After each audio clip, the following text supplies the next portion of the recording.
নমস্কার বন্ধুরা, রাজকন্যা রান্নাঘরে আপনাদের সবাইকে স্বাগত। আজকে আমি কাঁচা আমের একটি রেসিপি আপনাদের সঙ্গে শেয়ার করব। আমগুড় খুব কম সময়ে এবং খুব সহজেই বানিয়ে দেখাবো আমগুড়ের রেসিপি। আর এই রেসিপিটি খেতে সবাই পছন্দ করে। আজকে আমি যে পদ্ধতিতে আমগুড়ের রেসিপি শেয়ার করব আপনাদের সঙ্গে, এভাবে আপনারা বাড়িতে বানালে 1 বছরেরও বেশি দিন ধরে সংরক্ষণ করে খেতে পারবেন। আপনারা শুরু থেকে শেষ অবধি ভিডিওটি দেখতে থাকুন, আশা করি আপনাদের ভালো লাগবে।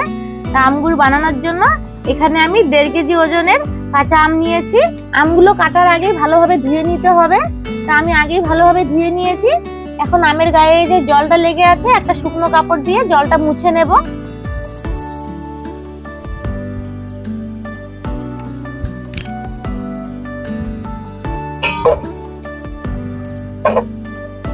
সবগুলো আম ভালোভাবে মুছে নিয়েছি। এখন আমের খোসাগুলো ছাড়িয়ে নেব।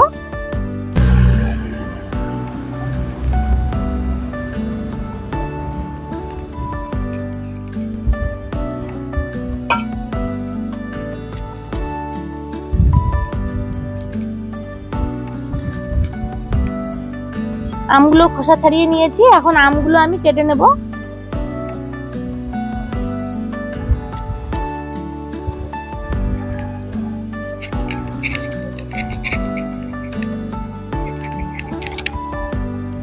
এই যে দেখুন, আমের আটিটা শক্ত হয়ে গেছে। আমের আটি শক্ত হয়ে যায় এরকম আম লাগবে।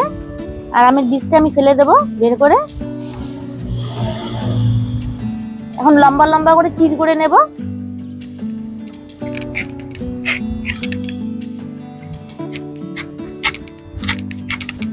এই যে আমগুলো আমি এভাবে চির করে নিলাম।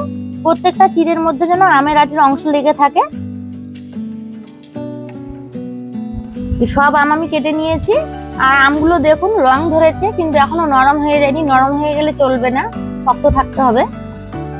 আমগুলোতে এখন আমি একটু লবণ হলুদ মেখে নেব। তার জন্য একটা গামলায় নিয়ে নিলাম। 1 চামচ দিয়ে দিচ্ছি লবণ, 1/2 চামচ দিয়ে দিচ্ছি হলুদ গুঁড়ো। ভালোভাবে মাখিয়ে নেব। এখন একটা জালি থালা নিয়েছি, থালায় দিয়ে দেব। এখন এভাবে 1 ঘন্টা রেখে দেব, তাহলে আমি যে এক্সট্রা জলটা থাকে সেটা বের হয়ে যাবে। এখন একটা ভাজা মশলা তৈরি করে নেব।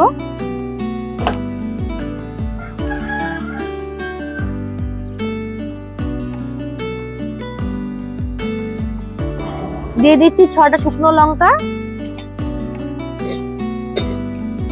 1 চামচ গোটা ধনে, 1 চামচ গোটা জিরে, আর 1.5 চামচের মতো মৌরি, একটু দারচিনি আর 5টা ছোট এলাচ একসঙ্গে ভেজে নেব।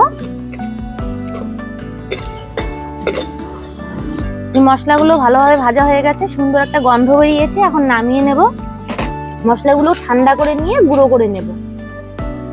যে এখন এখানে আমি 1 কেজি আখের গুড় নিয়েছি, গুড়টাকে গলিয়ে নেব।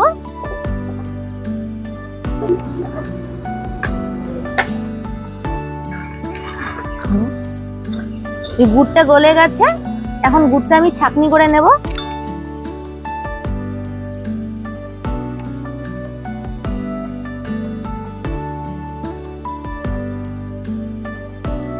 আর এই যে দেখুন, এদিকে 1 ঘন্টায় কতটা আমের জল বেরিয়ে গেছে। এখন কড়াইয়ে দিয়ে দিচ্ছি সরষের তেল।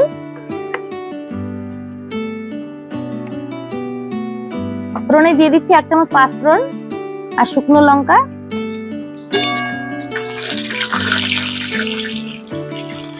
ফোড়নটা হয়ে গেছে, এখন আমগুলো দিয়ে দিচ্ছি।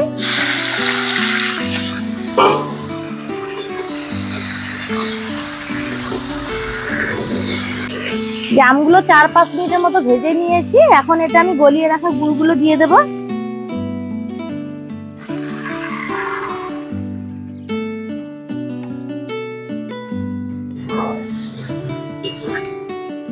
আমের সঙ্গে গুড়টা ভালোভাবে মিশিয়ে নিয়েছি। এখন মিডিয়াম আছে 20 মিনিটের মতো রান্না করে নেব। মাঝে মাঝে ঢাকনা সরিয়ে নাড়িয়ে দিতে হবে, নয়তো গুড়টা নিচে লেগে যাবে। গুড় নিচে লেগে গেলে কিন্তু একদমই ভালো লাগবে না। আমি এখানে 1.5 কেজি আমের জন্য 1 কেজি গুড় দিয়েছি। তা আপনারা আমের টক অনুযায়ী মিষ্টিটা বাড়িয়ে কমিয়ে নেবেন। কিছু আমের টক বেশি হয়, তো সেক্ষেত্রে মিষ্টিটা একটু বেশি লাগবে। আর কিছু আমে টক কম হয়, সেক্ষেত্রে মিষ্টিটা একটু কম দিতে হবে। আবার ঢেকে দিচ্ছি। এভাবে আমি 20 মিনিটের মতো রান্না করে নিয়েছি। আর এই যে দেখুন, গুড়টা অনেকটা ঘন হয়ে এসেছে আর আমগুলো সেদ্ধ হয়ে গেছে। যে ভাজা মশলাটা আমি গুঁড়ো করে নিয়েছি, এখন এখানে গুঁড়ো মশলা 2 চামচ দিয়ে দেব।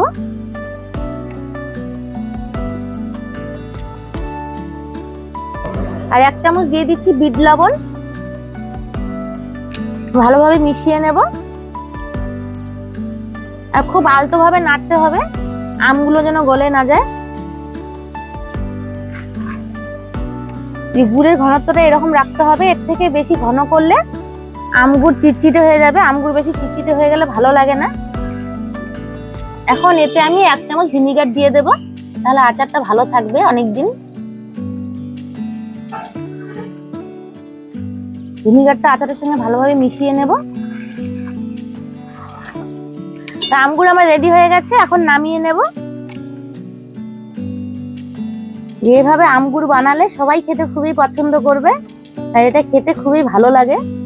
খাওয়ার শেষ পাতে 1 টুকরো এরকম আমগুড় থাকলে খাওয়ার তৃপ্তি এনে দেয়।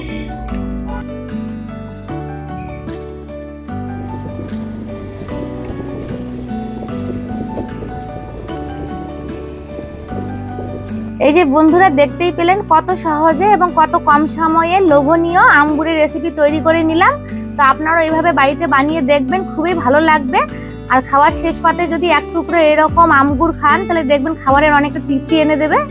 এভাবে আমগুড় তৈরি করলে 1 বছরেরও বেশি সময় ধরে আপনারা সংরক্ষণ করে খেতে পারবেন। যদি আপনারা 1 বছরের বেশি সময় ধরে রাখেন, তো এই আমগুড়গুলো মাঝের মধ্যে রোদ্রে দেবেন। আর এখন আমগুড়গুলো ভালোভাবে ঠান্ডা করে একটা এয়ারটাইট কন্টেনারে রেখে দেব। আশা করি আজকের আমগুড়ের রেসিপি আপনাদের ভালো লেগেছে। ভালো লেগে থাকলে ভিডিওটিতে লাইক করে দেবেন, শেয়ার করে দেবেন। আর আমার চ্যানেলটিতে নতুন বন্ধু হয়ে থাকলে চ্যানেলটিকে সাবস্ক্রাইব করে দিয়ে আমার পাশে থাকবেন। তো ভিডিওটি এখানে শেষ করছি। সবাই ভালো থাকবেন। দেখা হচ্ছে পরবর্তী কোনো রান্নার ভিডিও নিয়ে।